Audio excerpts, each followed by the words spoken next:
Yeah, yeah. It was about the permissions that I was like, no, I don't want you to like have all of this access, but if you want to live stream, you have to have all of the access. Hmm. Hmm. hmm Figures. All right. Sweet. Delightful. Alrighty. So we are live and ooh. Hmm. I always wait a couple moments because sometimes when this pops when the YouTube pops up, Yeah. it like makes strange sounds Oh, and things. And so one of the things that live watchers of this channel will know, and I clicked something and now I'm like, are we still streaming? But you and I are still here in the Zoom room. So that is well, a good good. That's a thing good for start. us to still be streaming because that's how this particular technology works. Is that I keep my phone up so that I can manage the live stream Oh, wow. Yeah. um, and answer chats and things like that Super smart. from my phone. Yeah. Ooh, ooh. Can they hear us? That's the thing I gotta check now. So that I can. Fantastic. Yes. We're live. Hello, everybody. I am in fact quite excited to be back live streaming after having taken so many months off because of grad school, which, as my dear friend and guest Anastasia also knows, is A a lot. lot. A lot. So much. So one of the things that is going to be completely different here is that the cartomancy and divination and oracle and tarot and such may not come up at all in this conversation. So if that's what you're here for, I love you. Come on back. We will do more of that another time. But today Anastasia and I are just going to be having a conversation about the ins and outs and realities that we both had going to grad school in another country. Yeah. Yeah. Yeah. And do you want to give a little nugget of how the two of us know each other? Um, sure. So, Kate and I were both in Portland, Oregon, at the same time and involved with theater and performing arts. And I approached Kate specifically about being a theatrical midwife for I love a that term so much. no, I do too. Um, for a project that I was working on with Monica Welty called Beloved, exploring grief and loss through the various different stages of womanhood, childhood, adolescence, young womanhood, and mature womanhood. And the in the process of love and loss through that. And her story is particularly intense, but in many ways mirrors the feminine arc in a very universal way. So, in theater, a lot you hear about every man. I think it's every woman, right? Or every So gentle them. every gentle femme, exactly. Actually, Um, I said gentle them, but gentle femme, yes, like that that's too. right. Yes. Yes, both, both. So um in getting to know Kate, I think we discovered that there were a lot of connection points. Oh my And gosh, yeah. yeah, a lot of mutual interest in dance background, in divination, in Mhm. spiritual realms, and Yoga, traditional Pilates. art, yoga, Pilates, on and on and on. So, Yeah. anyways, that's our background, I believe. You can add to it if you like, but Yeah. Um, I loved all of the work that I did with you on Beloved. And I also really loved that yours was the first class I was able to go back to after my hysterectomy. Hmm. Your Pilates class was the one that was like, yep, my body not only can handle that, but like needs that deep core awareness because I've had so much trauma and so many Oh, knives inside me. yeah. Um, yeah. Um, so why what made you want to go back? What made you want to go back to grad school, and why Canada? Okay. Let's dive right in there. That's a very complicated question. Uh, I with a mean, we not, don't have to. If you want to no, no, no, defer and that's ask good. me and Let's like get it ask out of me the why way. I went to England, like that's fine It's too. it's not a one directional answer. Love I it. did not want to go back to grad school. I'm a reluctant grad student. Now that I'm in it, I love it. Also, if I had known going into it how hard it would be, I probably wouldn't have signed up for it. Um, Except I had to. So actually, uh, the uh, but I love it. I love it, and it is always been a dream of mine, and it felt inaccessible to me. I didn't feel like grad school was in the cards as it Why? was. I think a lot of things. I'm like discovering as I go through this that there's a lot of backlog of subconscious stories about what I can and can't do in my life. Um, like for Yep. example, I'm getting a master's degree in science. My undergraduate is in performing arts or interdisciplinary arts, right? So multiple arts. Mhm. Um, and um, when I signed up for my degree through the college at the University of Victoria, um, I put in MA, Master of Arts, instead of MSc. And that was completely based on a belief system that I can excel in the arts and I cannot excel in the sciences, Hmm. which is an internalized thing that I'm discovering.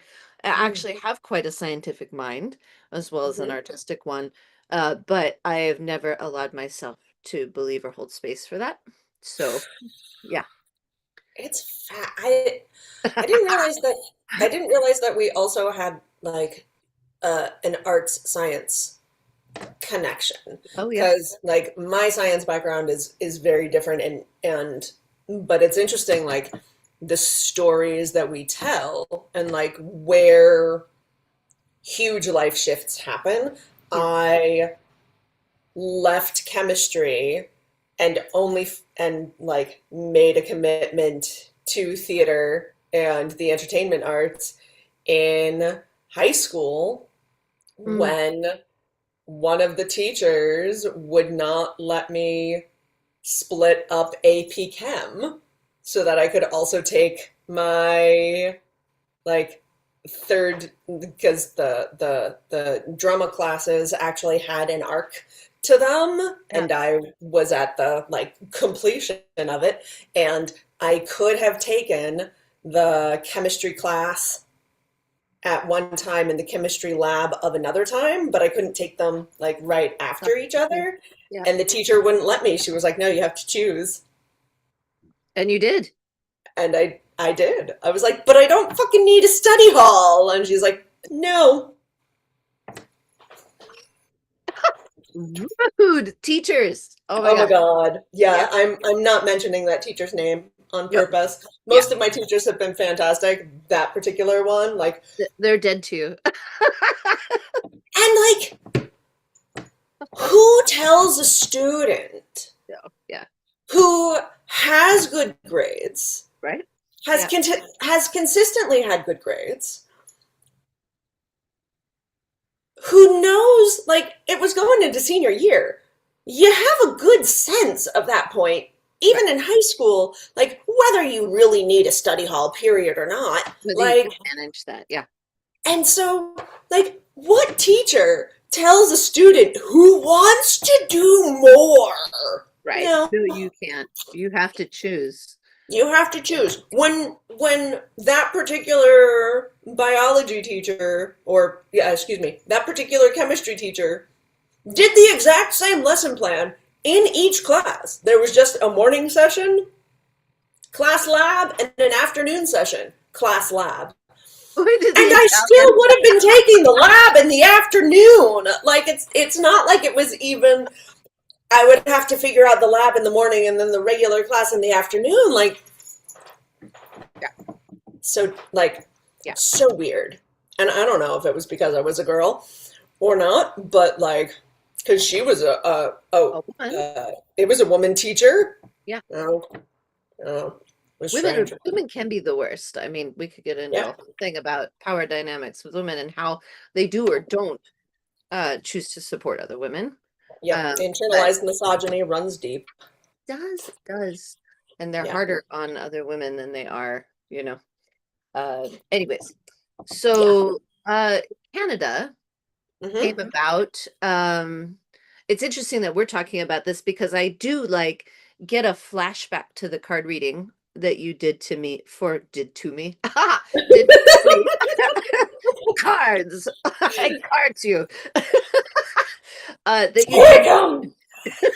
that you did for me shortly after we took our first family trip to Victoria in 2022.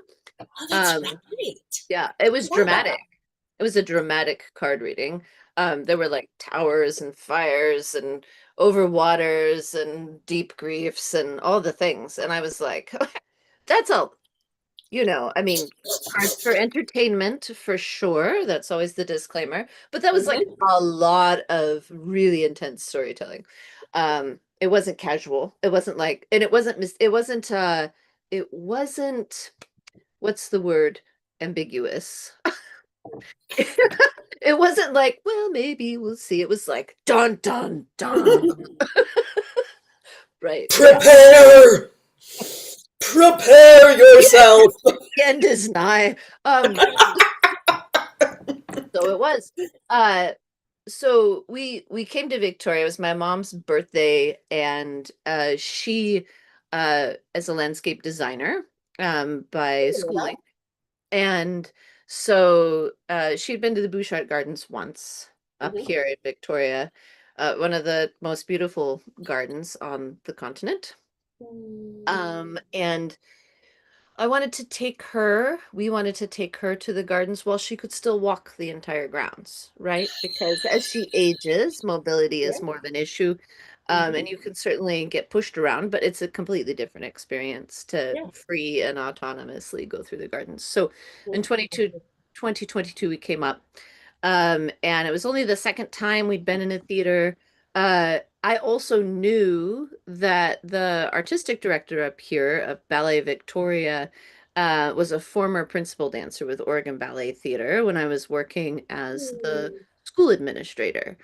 So it's very loosely associated. We were in the same building basically, but had Yeah. very different things we were doing at that time. But I knew of him, like Mhm. I cat sit for him one time when he went back to Canada. Like it's I just love it. You very, know, very, like you do. like warm feelings, but not like super close or anything. Yeah, But yeah, we sort of followed each other on Facebook and followed each other's careers as I became a Pilates instructor and he became an artistic director. And I knew he was running this company up here. And I thought, well, if we ever get up to Victoria, it'd be great to see a production. See totally. what the company's like, see where they're performing. Turns out that we just planned this trip based on when we could go. And they happened to be doing their last show of the season, which was Cinderella, Hmm. on the weekend that we were here. So I reached out and said we'd love to come. It was just post-pandemic, and we uh yeah so we thought this is great to support an arts company. They survived the pandemic, but nobody's doing well, so let's go spend some Hmm. money on the theater. And Hmm. he refused to let us buy tickets, which I found very annoying. I was like, there's not much I can do, but this could be a thing, right? So and he set aside tickets for our whole family, which I found also shocking. because there were four of us. But it was lovely. It was really lovely. And we went and we were like, okay, we'll go down to, we were staying quite far away. We'll go down to the theater, leave about 20 minutes before the show and you have to find parking. So we're getting in like Hmm. pretty close to curtain. It's the last show of their season. Yeah, exactly. Hmm. Slide into this and the lights go down. Not quite, not quite, Been but there. it's just about.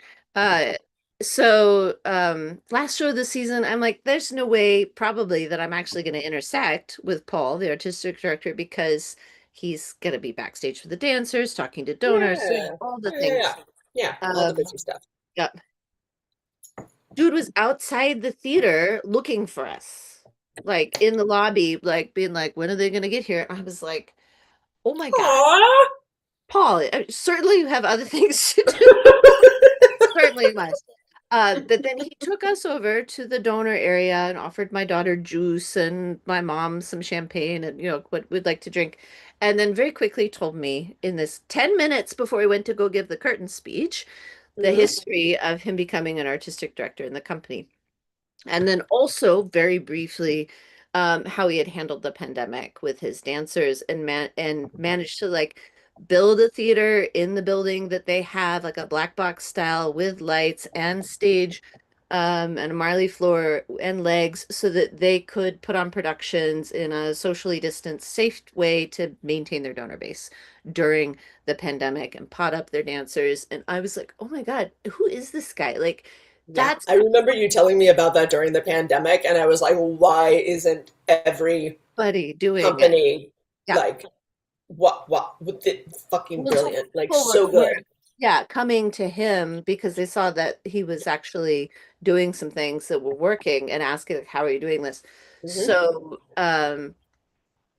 anyways, I thought to myself in that moment, if I ever had a chance to travel and work internationally, and if I was ever going to work in the arts again, um, Hmm. like leadership matters, right? Yeah, yeah, it does. And not Big time. very many people in the arts do a good job leading companies. And so, anyways, I was very impressed in that little 10-minute window. We were talking about things. They dashed away to give the curtain speech. And I was like, okay, that was interesting. But it was a very warm welcome to Victoria also. And I had this, so then we had our Bouchard Gardens experience, which was also lovely and did a number of other lovely things. Victoria is a great place to hang out. It's a beautiful city. And then it was time to go. And we drove down to a little park in Oak Bay right before we left and Hmm. parked. And my family was like, we're getting on the ferry in a few minutes. We're just gonna sit in the car and chill. And I was like, really? I don't, we're leaving. Why don't you want to say goodbye to the island, whatever? So I walked out on the rocks by myself and just sat and looked out over the bay and there was a sailboat parked in it. And then there was a home that was kind of like built out just to the edge of the rocks, and there was a seal kind of bobbing around, and then you could see the mountains off in the distance. It was so edge of the world feeling. And I felt myself on this threshold. And then this overwhelming feeling came over me of being like grieved that I was leaving this place. Like I started crying and I was like, this doesn't make any sense. There's nothing here for me. I have none of my life is here. My home, my work, all the Hmm. things are back where we're headed. Why am I having this feeling like I'm leaving something that is I didn't have words for it, but and it was not a like logical thing. I was Yeah, just no, not at all. overwhelmed with like I don't want to go. Yeah, And we're like, I literally have 5 minutes before I need to get in the car and get on a ferry to leave. Okay, and yeah. then on the way back, just to add to the drama, because we don't do anything without drama. Um, or my husband at the time, we just start to add that into husband at the time likes to listen to sports casting on the radio, and so we're listening to some game, and then there's an interjection of a news update of a massive school shooting that's happened on the way home. And that's the first thing we hear outside of the sports casting of re-entering the United States. And I was like, oh my God, I am not okay. I'm not Yep. okay. First of all, I left something that I don't know what I was leaving over there. And I Mhm. don't know when I'm going to get back. And also, what I'm coming back to is so unstable. And Yeah. so, And your daughter in school. yeah, Like it is like it is obviously important for all of us who, care about people and have a conscience and yeah, think 7 generations ahead and such. But you literally have a daughter. yeah, yeah. Yeah. And that I have to say is one of the primary reasons she has not been in the public school system. Just point blank. I don't believe in it. It's not my religion. I think I do believe in education for everyone. I should say that. And I do think that the public school teachers and people who are in it are heroic and offering an incredible service with their life's work. So I want to put that out there, but like I don't believe in what it has become for a variety of reasons, and I won't even get into that because it's a different question, different topic. But Yeah. um, but the main thing is guns and shooting and how pervasive it is in the US, and I never felt comfortable institutionalizing her in a place that like this is what I said to my husband at that moment, my husband at the time, at that moment. Uh, I said, we no longer live in a civil society. And that felt like a stone for me that it just the light switch flipped, right? Like, even though I'm still living in the United States at that point, like I said, we need to be out of here by the next election. And in fact, we weren't. We went through another two election cycles. 2022, I don't remember whether Trump was president at that time or not. We don't, but and then there was Biden and then, this process.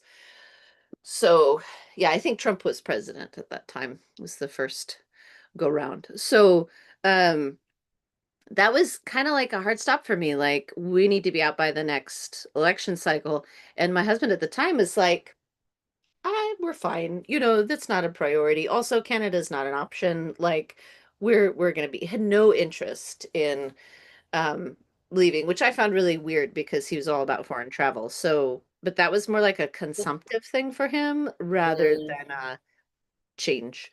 Uh, lifestyle yeah, reacclimation, naturalization to a new place, new culture, sort of thing. Because, definite. and I don't know if it's similar or different for you, but I was surprised at Uh-huh. how much culture shock Yeah, there was. Like, yes, we have a shared, you know, we have a shared language. sure, sure. The United States Turtle Island got English from England colonizing, Yeah, but like yeah, it was a more challenging acclimation process than I had expected, and I didn't expect it to be like easy, yeah. but yeah, it was different for sure. So I had always had this idea that we would get back to that I would get back to Victoria in some fashion. Yeah. Um, and my daughter's been in dance for a while. Our life exploded, and I could say more about I totally fine saying more about that, but I'll keep it short for this phase of things. And everything fell apart. No house, no job, no husband, uh, it's just not happening. So, and my daughter's stuff all fell apart at the same time. Like the ice skating program she was in, really, she like maxed what she could do with it. The Mhm. studio that she was with wasn't supporting her, in the way she needed to be supported. And her schooling was like, she was done with it. I was done with it. We had been homeschooling through the pandemic and like took that as far as you could possibly go. Right. And we were both like, Mhm. done. We need Done. other teachers, peers, like the whole thing. Um, and so because of that, there was this, it was quite dramatic. Like I said, there's much drama. Um, I found out that the breach in the marriage contract had been made in like February, right around Valentine's Day. Good Mm. deal. Mm. And I mean, Thanks. we're Oh, we're all for coming like, up on that anniversary for you. yeah, we're all about honesty, and dealing with the reality. You'd rather know that that's the truth of what your situation is, right? Rather than going under illusion. So, Mhm. um, then it became clear that the breach had been made and there was no interest in repair. Mm. And that's when I was like, okay, we're selling the house Hi. and we're making plans. So Eden, my daughter, and I made a trip to Victoria Mhm. to see. I sent an email. It was a little process of seeing whether or not she could do their summer program. Because I thought to myself at that point, I don't know how things are going to go down with this, but let's see. Yep, totally. And so I reached out to Polly and said, yeah, we have a great summer program. Come audition. We're gonna do Swan Lake in the spring. Why don't you come and maybe you can catch the show and do an audition while you're here. So we coordinated to be able to come see the show and Mhm. have her See you audition later. the school director. Um, and I could tell a long story about the audition process because that was wild too, but I won't. She got in. They said, she's kind of Yep. behind for where we would want her at her age, but she can come to the summer intensive and we'd love to have you. And so from that point, we started to make plans to come to Victoria. Summer intensive is only a month. So Yeah. really, we only had like a place to be and a reason to be here for For a month. 4 weeks.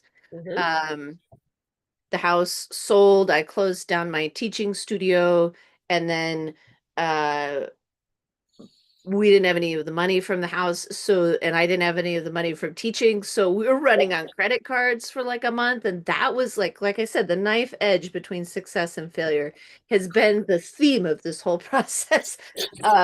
Highly uncomfortable for me Highly uncomfortable. to When be those like, credit cards start getting racked up, like it is yeah. not a good feeling. I And it's agree like, with you. we had no liquidity, so it was all Mhm. like, oh, do you need a tank of gas? Oh, do you need a sandwich? Oh, would you like a coffee? Right. Like even the smallest thing was Yep. on credit card, and I'm just like, oh, there's the interest rolling up behind it. Uh, Mhm. really, really, oh, Yeah. Does insecure. not And feel good.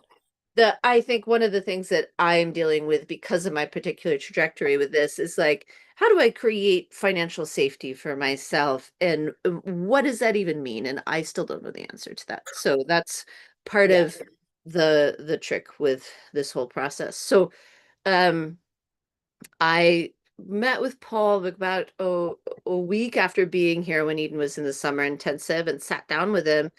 I short story happened while we were here for Swan Lake. Brought him a book. We were in the process of like thinning our belongings, and he's really into horses. And I found this coffee table horse book, and I was like, "Oh, why do I give this to the Goodwill? I will put this in my luggage and take it to Yeah. Canada. Yeah. I love I it. give it to Paul as a thank you gift for helping us to arrange the audition and all of that. Yeah. And Yeah. he'll Yeah. appreciate it. Yeah. And into it, I slipped my resume and a cover letter. Mhm. Absolutely. He's got My way of connections in the same world. Yes. right. So he didn't really realize that that's what it was. He just thought it was a really big thank you card because I put it in an Mhm. envelope. I didn't get around to reading it for a while, and then finally did, and it was like, oh. So, anyways, we sat down and had a conversation about it, and he was like, "Wow, this is a great resume. I can't afford you." But I was like, well, I don't need a lot. I just need something. And he was like, well, do you have a work permit? I might have some grant writing work. I don't know, because you're a good writer, and you have the background for it. And I was like, well, no, I don't have a work permit. He was like, well, you should figure that out. And I was like, but Yeah. that's why I'm here to talk to you. So surely somebody must know something. He was like, I am not an immigration lawyer, and I have to deal with all of the bureaucratic paperwork for all of my dancers, like you, Mhm. nice Mhm. person, not handling your your Mhm. bureaucratic process for you. Need to figure it out. Yep. Um, Yep. very kindly, respectfully, but also like, Yeah. let's be Yeah. real. Yeah. Um, which I appreciated. And he said, what?" And this was an interesting point. He said, "What do you really want to do?" Because I have this resume that's like, and this and this and this and this and this, like multi-passionate, multi-capacity person within the arts. Yep. And I said, well, really, I'm a teacher and I like to work with people to transform their experience with their bodies and empower them. Mhm, And that's what brings me real joy. mhm. And aside that the quiet part of it I didn't say out loud that I'm going to say out loud now, and I may regret because I'm putting it live on YouTube. But I also want to choreograph, and I just turned 50, and I have the entire rest of my life ahead of me. But it's a Mhm. life that I want to lead with intention and creative power. Yeah. And I don't know how to choreograph. In the sense that it's not something that I have spent a lot of time doing.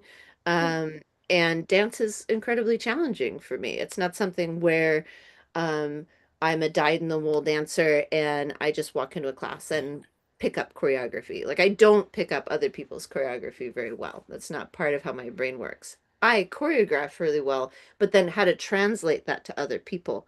Like I generate movement very well, right? Mm. So there's some hurdles there to figuring out how to make that happen. Anyways, he said, go talk to this Pilates teacher, sent me over there. I had a conversation with her. She looked at my resume, zooming in, and um, she said, I am unimpressed, which was really different than Paul's response. Yeah. And uh she's the master Pilates teacher in the area, so having her summarily unimpressed, turns out she's generally unimpressed. That's like kind of Mhm. her status Or quo. So MO. yeah, there's nothing personal. So it's hard to impress her. She's been around for a while. She's in her 80s. So um Awesome. yeah. Yeah. So she was like, do you have a work permit? Second conversation. And I was like, Mhm. no, stop asking me that. I'm trying to figure out how one gets one. Aren't you supposed to like get a job and then get a work permit? Like somebody sponsors you and then you'd be like, I have this job. Now I need a Mhm. work permit for it. This is the way it works in my brain, right? One wants to be employed, one gets a job. Um, anyways, this is all by way of saying it became clear to me that nobody was going to give me a job. Yeah. And therefore, I was not going to get a work permit or a visa as a result of it and just have like a you work and then you live here kind of path. Mhm. And time was running out. Eden is busily dancing away at the summer intensive. Time's Mhm. ticking on.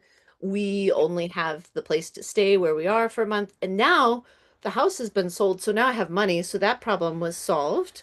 Although it was sort of overwhelming because I was like, this is way too much money. And now I am afraid that if I don't handle it well, it will all go away and then I won't have it anymore. So financial insecurity is not actually solved mentally for me by having more money, which is an interesting.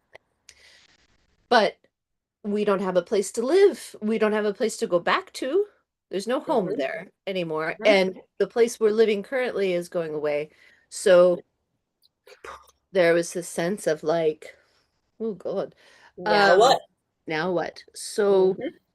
I, in the strife of the night where I'm literally having hot and cold sweats and can't sleep, I woke up, on and off sleeping, woke up at 3 in the morning and with this almost like tap on my shoulder and Mhm. said, go to the University of Victoria.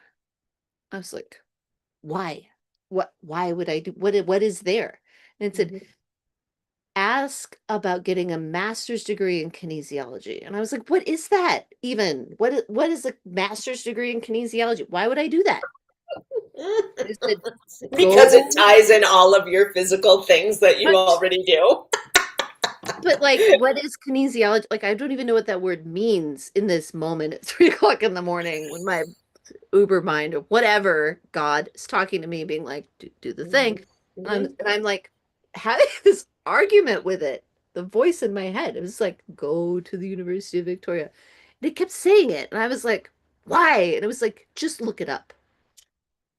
Yeah. Okay. So 3 in the morning, I'm like there with my phone looking it up. And lo and behold, there is a master's degree in kinesiology. And then I go to the campus, and there's, again, long story about how that process goes.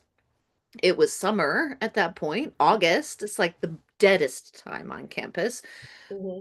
I walk into the information office, and they're like, that's graduate school stuff. We only talk to undergraduates. You actually have to go over to the department to make a connection. The building's over there.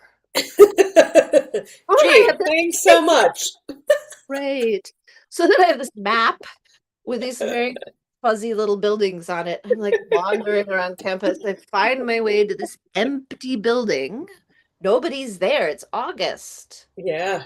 If you're on vacation as a professor, it's going to be August. Hmm. Um, it's one guy in a little tiny room sitting in a back corner. And the main office is all closed up. But I happen to see his light on, kind of beaming out of the. I know how to The light in the darkness. exactly. Excuse me, sir. Can you tell me about applying for a master's degree in kinesiology? And it was like, well, actually, my wife is the dean of the department. And he was like, if you want to apply, write a letter to her, inquire about getting a sponsor because you need a supervisor. He said they usually only have 1 or 2 students that they manage, graduate students. So you have to find somebody who has availability. And then you basically have to read their recently published works. He said you don't have to read the whole thing, but at least read the abstract. And then when the dean suggests check with these professors, then you go and read their works and then reference their works in your inquiry to them so that they know that you're serious. I never would have done any of that if I hadn't talked to this gentleman. I Mhm. said, okay, thank you. Now I had a roadmap to go. Yeah. And so I did that. And she suggested like 3 people. One person got back to me right away. It was like, nope, I'm full up. Thank you. And then the other person never got back to me. And then the last one I didn't hear from a long time. And I'm like, my chances of doing this are slimmer and slimmer. Finally, the last guy got back to me and said, sorry, I've been in Australia for the last month, but I'm back now. Do you want to Zoom? And I said, well, we could meet in person. I'm in Victoria. He said, okay, how about tomorrow? Mhm. So I went Fantastic. Love over. that timeline. Yes, thank you Yeah, very much. yeah, exactly. I'm like, any day now. I've got a few things to figure out. Um, and so then I met with him. It was about an hour and a half conversation, very congenial and lovely. And at the end of it, he said, well, you have some things to investigate and think about for yourself. But if you find that you do want to apply to grad school, you can put me down as your sponsor. Awesome. Because and if that needs to change in the future, you can, but you're welcome to apply. And that was the green light I needed. Need somebody to say yes, right? Yeah. I needed Yeah. a yes. You need it. Yes. And that's often I don't know if this is the right way Yeah. to go, but that's often how I navigate the universe. I have a multi-interest mind, and so I can come up with lots of possibilities, and I have the drive to explore them. And I frequently get no's, like a lot of no's. Hmm. No, no, no, No, no, no, no, no, no, all the not that, constant not of that, them. not that. Hmm. When I get a yes, I pay attention because that is usually directional, and Yeah. it's usually purposeful, and this certainly was. Yeah. Um, Same. That though my story to grad school in the UK is a bit less dramatic than yours in many ways. yep. There, one of the things that we do have in our stories do have in common is the following the yes, for Yeah, sure. yeah. Yeah. So just to briefly wrap up getting in, like I applied the next day, put Hmm. in my application and submitted it. It took about a month and a half to process, and I started school in early October. which was a couple weeks after classes had started. So I was auditing my classes while I was waiting for the formal acceptance. And it was absolutely a trial by fire because I was literally not expecting to be in grad school the month before I started. And it's a science degree, so it's completely out of my wheelhouse and so uncomfortable all the time. But we Oh can my talk about gosh. that more. But that's my gig. Wow. So tell me Now, about your yes and how you got to where you are in England. so I had gone back and forth, and I'd thought about grad school a long time. Like I remember first thinking about whether or not I wanted to go back to grad school when I was still living in Chicago. One of the only times I've ever had a temp job to just tide me over between when my unemployment benefits ran out and when my next job at the Goodman kicked in. Uh-huh. And so I took this uh, temp job that was basically me alone in a small room answering phones and connecting them to the right person, except it was one of those companies that almost never got anybody calling in because it was, primarily online, Mm, early days of that. yeah. And so basically, I had 8 hours a day to do whatever the fuck I wanted on the internet and Yeah. or read books and things.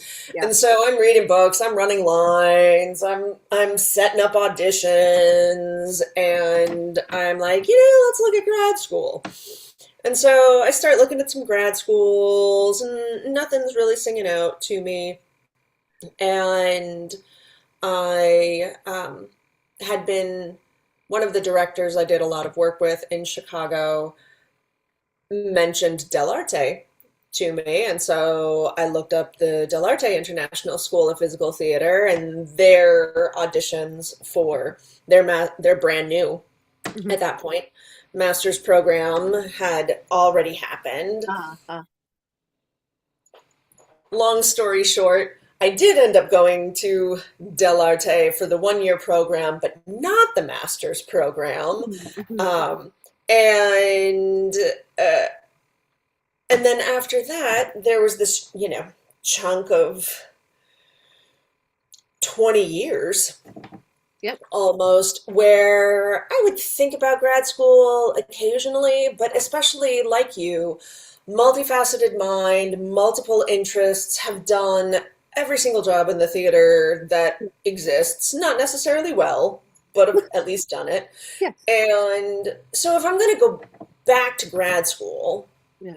it has to be for a really compelling reason. I'm not going to go back for another acting degree. I have that from one of the most prestigious universities in the US. Yeah. I'm not going to go back for physical theater and devising work. I did that at Del Arte. And I would sometimes be like, maybe I'll go back for opera.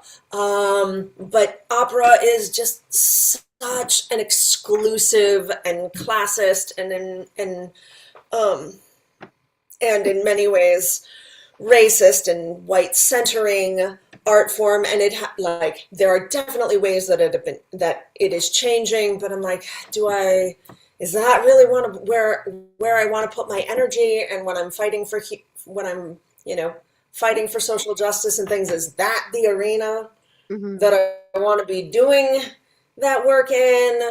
um, and the other piece about grad school to me is all about the connections. Like, Yeah. Yeah. yes, you're going to learn and study a thing that you're really interested and passionate about, Yeah. but it's also for the connections. Like, Sure. who are you going to be meeting? Whose work are you going to be learning? Who are your teachers going to be? Who are they connected to? What connections are they going to be able to help you make in the real world once you graduate? Mhm. Um, and and nothing, for years, nothing sang out, and I was fine with that. I love Portland. I have a great life there, friends, met people like you, my theater company, all this stuff. And one of the lovely pieces of advice I was given when I was a younger actor was, if you go back for any classes, go back for a voice class, Hmm. because the voice is not just such an important instrument, Hmm. but like we can get into vocal habits and tension habits that affect our bodies, affect our artistry, and not even realize it. So if you have to only take one class, take a voice class. Hmm. And I was, uh, what was that? Nothing. I'm with you. Yeah. Um, and so I was thinking about that during the pandemic when things were starting to open up. We had vaccines, and I was like, I haven't taken a voice class in a long time. I have, like everyone, I've been masking, dealing with a pandemic that is all around the lungs and air and breathing. And I think a voice class and a voice intensive would be a really good thing right now. And when I was an undergrad, I had been exposed and did a lot of Linklater voice work with Trudy Kessler and loved it. And that was the foundation of all of my personal warm up Hmm. and voice work, like Yeah. throughout the years. And so I was like, I wonder if there are any Linklater intensives going on. And there was a grant application opening up. So I'm like, maybe I can write myself a professional development grant to go and do a voice class. And so I'm searching online, and the same day I found out that Kristen Linklater had died, which Hmm. I had missed. Hmm. And not by much. She had died like a few months prior. Yeah. Um, and that she, along with Mary Irwin Fury, created an MFA in Linklater voice work. Oh, And man. then my curiosity was piqued Yeah. because I was like, ooh, hmm. So I researched the program, I researched the teachers. They had a couple Zoom conversations and like short workshops to get a sense of each other, and I loved them. And at the time, my dad was still with us, but he wasn't doing great. And one of the things that they did that the program did that was really smart is that, and I'm pretty sure this is still the case, but certainly it was for that very first cohort, that if you were accepted and something came up like trouble with visas, anything like that, you could defer for a year and Mhm. still, come back into the program.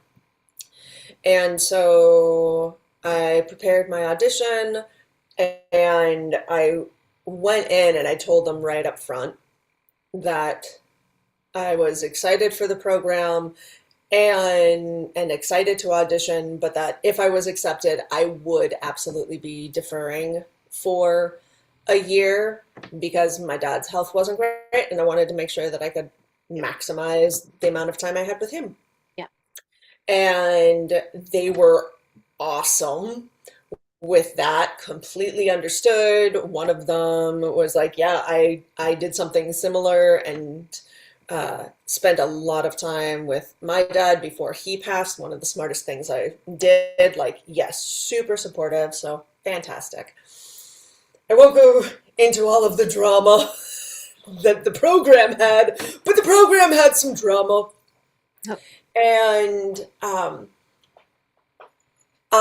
And fast forward uh, year and a half later, 2 years later, give or take, um, my dad passed away, and I was, going through that grief cycle, and still enjoying my life and time in Portland, and the and I had stayed in touch with the Linklater uh, program as well, because like,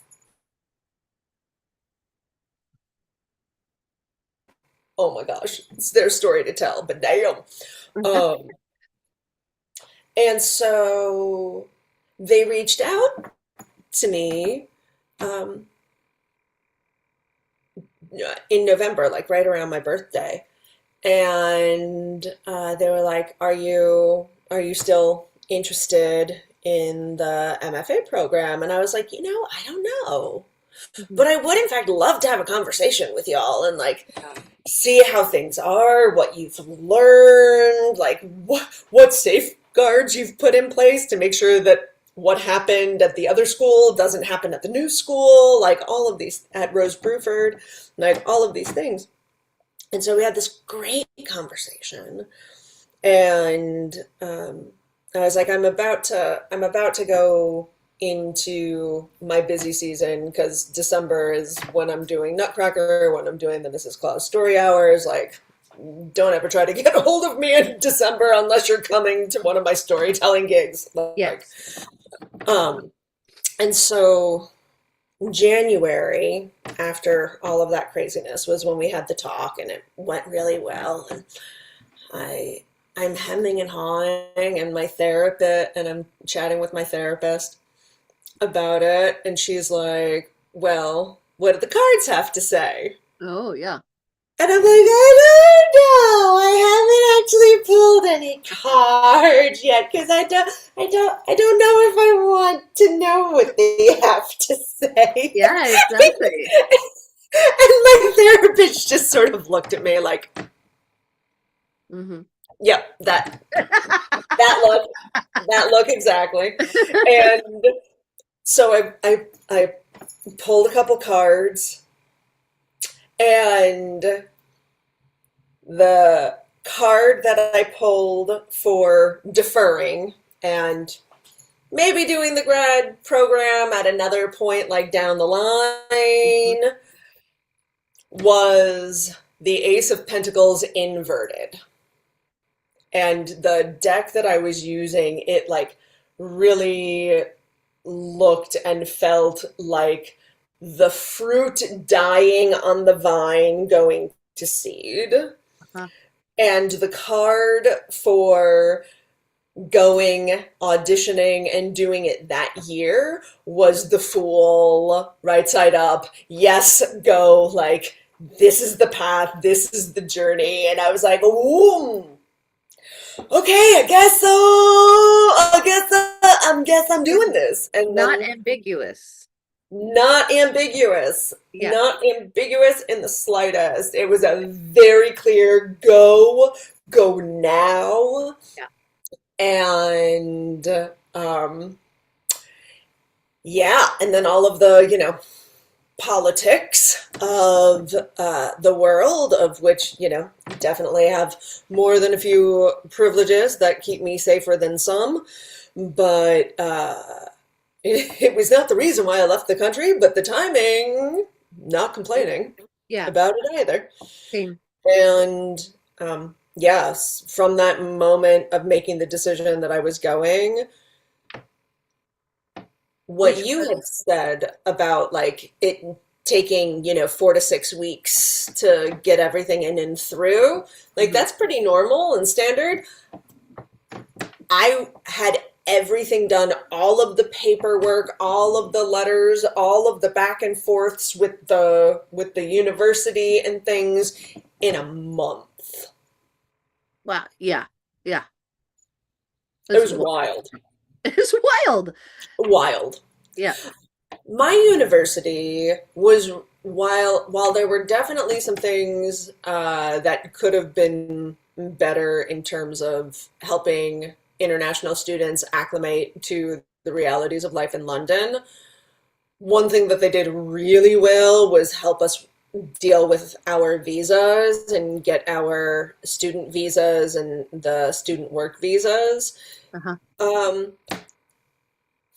all of those ducks in a row. Was your university similarly helpful? And Yeah. for anybody who's watching, if you have questions for us about realities of UK, Canada grad school life, just toss them in the chat. Yeah. Yeah. Um, I think they could have been, I think they will be going forward. So I've designed my program to be um prolonged. Like I'm doing a Oh, longer than usual research project. oh, interesting. Partially because I'm Why? doing it, yeah, partially because I'm doing it with a ballet company. I want to follow the arc of the dancer's physical, Mm, emotional, social experience over a season. that makes sense. And that's 10 months. And usually Yeah. research is 2 to 4 max, Oh, right? wow. Like two That's months of shorter than I would actual expect. data collection, right? Hmm. So I'm doing a longitudinal study, right? Like following a group of people over time. Um, so so I'm gonna have to renew my visa. Um, Oh. and that's a process. And the school will help me with that, which is great. I've already had some conversations with them. But when I came in, everything was so slapdash of like, oh my God, you're doing this. Um, I was like in grad school and figuring out how to find a place to live where my teenage daughter was going to go to school. Um, like, like everything all at once, with zero support. And so I maybe could have gone to the school to figure it out. We talked to an immigration lawyer because I knew that I was looking at a longer trajectory than just wanting to be in the company during grad school. So I wanted a picture of like, what's this process like, and what's Mm, involved hmm. with it. Hmm. And so that was Makes the sense. person who ended up advising us about it. Um, and she just had us go through the border. She was like, just once you get your acceptance from the school, which I had, she said, then you just go through the border, and the visa process will happen. Well, it was, we went to Port Angeles, the Washington side, and then came across, which was kind of how we came in eventually, originally, Hmm. and um, found out that going through the border, while you could get all of your stuff done the same day, like we were in the little tiny office at the port for like 4 hours while they were grilling us, looking through paperwork. Like it was serious business. And this was before all of the empty threats, or hopefully empty threats to Canada and all the rest of it. Like before the weirdness started, this was just like standard protocol. And I'm an American citizen, and Canada has a great relationship. And still, I'm there with my mom and my daughter, and they're looking at the three of us, and they're like, like clearly your daughter comes with you on the visa, but the grandma, like she's too old to like really participate in society. Why are we letting her in? She's not coming Hmm. in on your visa. She doesn't have her own papers. Like it was a whole thing. Hmm. And so they gave her like 6 months Hmm. as a visitor. From that point, they stamped it and said, okay, from this date forward, you've got 6 months to figure out what you're going to do. And that was the whole thing. Mid-year, the next year, we had to apply for an extension, a visitor visa extension for her, which is where we're at now. Um, and I think that's roughly been successful. It's still uncertain. Sometimes I'm like, what am I going to do if I'm a single mom in grad school and my mom goes away, who's my only support person here? Yeah. I don't know if I can manage all of this. So, Yeah. anyways, yeah, it was, and then they were like, "Are you importing a vehicle?" Because we had the car with us, and we were like, Mhm. "No." That sounds like a bad idea. I think we're not doing that. just driving. It belongs to her. She's on a visitor visa. It's fine. And they were like, good. And we're like, yeah. Just like very like by the skin of your teeth. Um, yeah. So yeah, no help. No help with that. And then the work visa piece, like I remember going to the international office and sitting down and talking to the woman, and she's like, "Oh, so you missed the student orientation." I was like, "Yeah, just a bit, like Uh-huh. oriented at all." Yeah. I barely found this office. So um, then she was like, so she rolled out a bunch of stuff to me. It was way more than I could take in the moment, but she was like, and then you got to go to this office and go do this thing to get your work permit. And then I eventually found my way downtown and figured it out. But it all felt very much like fumbling around in the dark, start to finish. So, Well, I am looking at the clock, and because I know you have things to do, and this hour has just ridiculously oh, flown by. yeah. And so, I think I would love to end this with each of us sharing three things we wish we had known before going, Yeah. and three delightful surprises of where we're at. Yeah. You want me to start? Sure. You want to start? Um, three things I wish I had known before going. One, I wish I had planned on it and could have had like a trajectory. Like, I mean, like I'm gonna do this, and then in a measured way had conversation and leadership with people through the process because I think it primes you and lays the foundation for it. And so I had like double, triple, quadruple trauma of like having my life fall apart and then having it come together in ways that I was unprepared for. And so like kudos to me for like being improv artist and just being like, and now we're doing grad school. Woo! Yeah. Right? But like all of the ins and outs of international what do you call transfer being an international student and the quant so the second thing I didn't realize was the quantity of paperwork and administrative process that's involved with it is not to be underestimated at all, Mhm. um for my daughter and for myself, and is ongoing. It's not we're not done. It will continue to be a hurdle after hurdle after hurdle. And that's the third Fascinating. thing that I didn't realize. And so these are all kind of interconnected, as you can tell. Um, I didn't realize that when I went to grad school, I sort of felt like getting in was the thing first. And Mhm. then I felt like just getting my head wrapped around the degree requirements was the thing. And then I felt like getting through the first term of courses was the thing. And then what I realized is that from each mountain that I scale, another, not mountain, but mountain range Mhm. emerges in the vista after it. And so, like, the volume of work that's involved with what I'm doing, I had no concept of when I started, partially because of how I came into it, but then also like I think that's kind of grad school. Like you get into it, you're like, yeah, I'll do a research science degree, and I'll pick a project and I'll do this literature review. And then all of a sudden, what is a literature review? It's like Mhm. the exploding can, like whatever you think is it, you take the lid off and it's like so much more, So much more. so much more. So, I I wish that I had known that student loans don't count as income in the UK. So mm, even though I took out the maximum amount of student loans possible because I didn't want to worry about finances and money over my 2 years here, it literally didn't matter.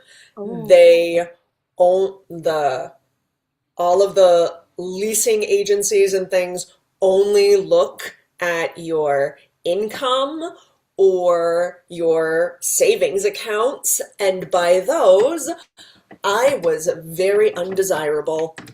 And so, like, I had this whole mess happen. I almost didn't stay. I almost, like, said fuck Mm, it and put my tail between my legs and went back to the States. mm, Thankfully, didn't happen. Grateful that I, like, made the choices that I made and I'm still here and so ridiculously grateful for friends and community who were helping me out and had my back. yep, But because I am here because of them. yep, So yeah, knowing that student loans don't count for income, really wish I had known that. yeah, This has thankfully changed because renters and tenants' rights got a lot stronger in, like, about 2 months into my time here. But finding a flat, it even outside of London, because where Rose Bruford is in Sidcup is not in London proper; it's in a suburb. right. Um, is more like buying a house in the United States than a flat. And some of the challenges that I went through should no longer be an issue for folk because of the tenants' rights uh, legislation that's been enacted. But hot damn, I wish I had known that What you're up against. going in. Yeah. Um, and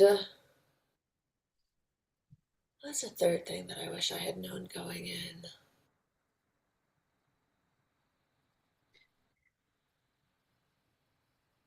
Can I just say another thing that I wish Yeah. I had known was how expensive it is to live in Victoria? Mm, It wasn't on my radar. I was just like, it's a beautiful place. That's where I want to be. I'm going to go there. Great. I yeah. mean, I'm glad in a way that I didn't know because it could have been prohibitive, but it's the San Francisco of Canada. Yeah. I mean, it's an island. It's all waterfront property, right? Yeah, Yeah. that makes sense. Yeah, I did expect London to be expensive. Like, that part I knew. I wish I had known how much a robust savings account would have helped. Like, Yeah. I wish someone had really broken down Yeah. the money.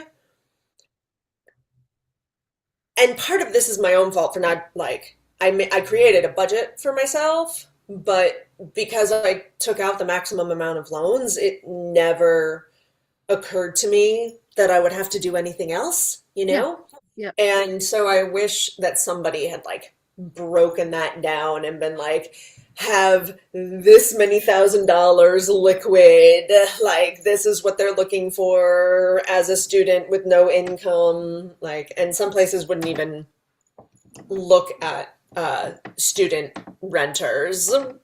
Like, Yeah. grad student, they lump the grad students and the undergrad students, regardless of age, all together.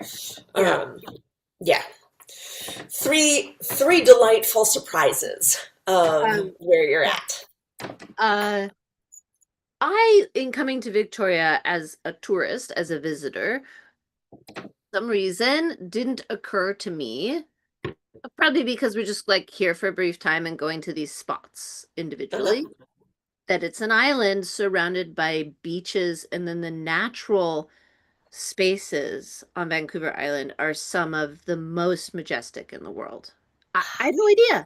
I had no idea. And so it continues to be a revelation. I'm actually quite annoyed that I'm in grad school and can and also single without like a personal guide to like take me out to these Take you faraway all over places and places. eat off the cougars when they're, pouncing around in the forest. So like Vancouver Island itself is just this vast wilderness mostly. Victoria is this very urban center right at the very southern tip of it. And the rest of the island It takes about 6 hours driving to traverse the whole length of it. It's quite large.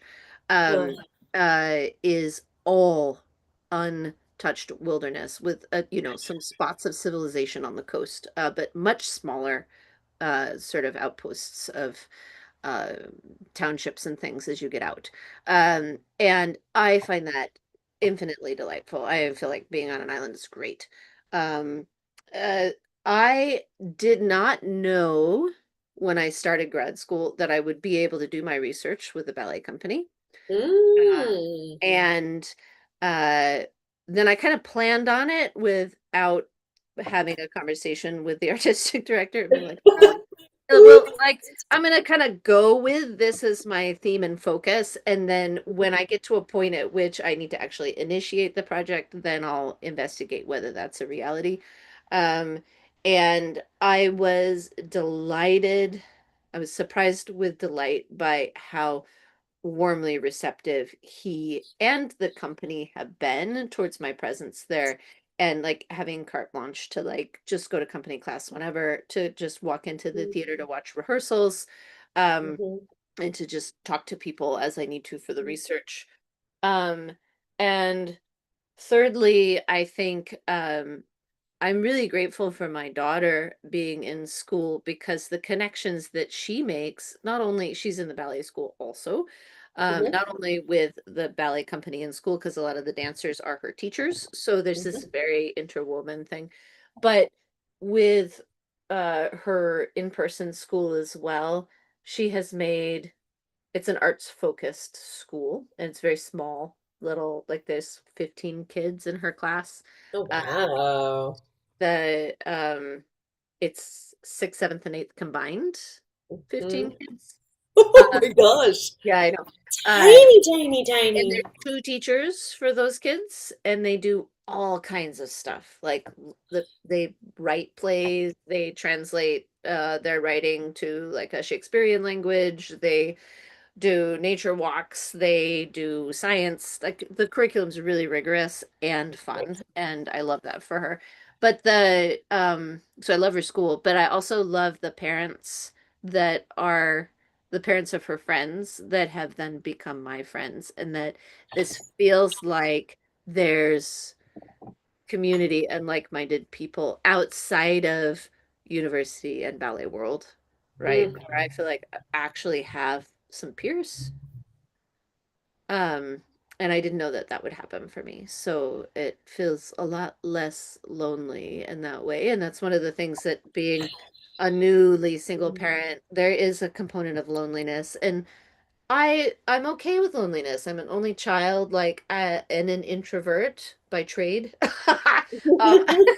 I'm selectively extroverted. I could do this, and then I will curl up in a little ball for a while, drink my coffee, and stare at the ceiling, to recover. And I love both. I love both, right? That's the Yep. performer in a nutshell. Um, but to have those connections, to feel like, oh, I actually am seen, witnessed, loved, appreciated, and held in in a social way, at least, is really remarkable. So, and it Mhm. feels a bit like that with the ballet company too. Like, I go there to do the research, and something in my nervous system, like at the theater, at the studio, it's like my nervous system recognizes it as home. Mm. And Oh, that's so good. I don't have a feeling of home that is native to me anymore. That Yeah. kind of blew up in a very nuclear way. Yeah. Nuclear family. So very nuclear. So those things have been really, really delightful. Mm. Yeah.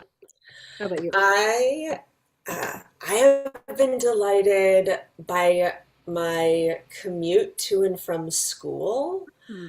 I came here sight unseen, and I had my partner in Portland, and I had looked through Google Earth a little bit, but that was it. I didn't like come out here to check Sure. out Rose Bruford College or anything like that. And with where my flat ended up, the lovely place that took me longer than anticipated to find, but like love her so much. I Mhm. have this beautiful walk through a park every single day Oh, with wow. these marvelous old oak trees and old Mm. cedar trees and geese and ducks and foxes. Oh, wow. And I can either take the long way through the woods, or I can do the shorter way and cut through the like gym fitness center parking lot and still have a beautiful walk under these majestic trees, Yeah. um, which also sort of ties into my second delight. There are so many dogs here, Yeah. but the culture of off leash is like everywhere. If Hmm. there is a park, it is an off leash park. Uh-huh. Yeah. The dogs are running everywhere. And so if you are somebody who is not comfortable around unleashed dogs, like know that London and the surrounding areas, like they Not for the you. if it that the you might think you might stay in the city, like city proper, and not go into the wild areas Yes. because Yeah. green space, dogs are off leash, and they are so happy and running around and well socialized, and like at least all of the ones that I have come in contact with over the months, and did not expect that at all. Hmm. Um, and the other thing that I did not expect is how fantastic all of the charity shops are. Oh, yeah. They're phenomenal. No, a little They are jealous. I don't have that here. they are reasonably priced, Yeah. decent quality.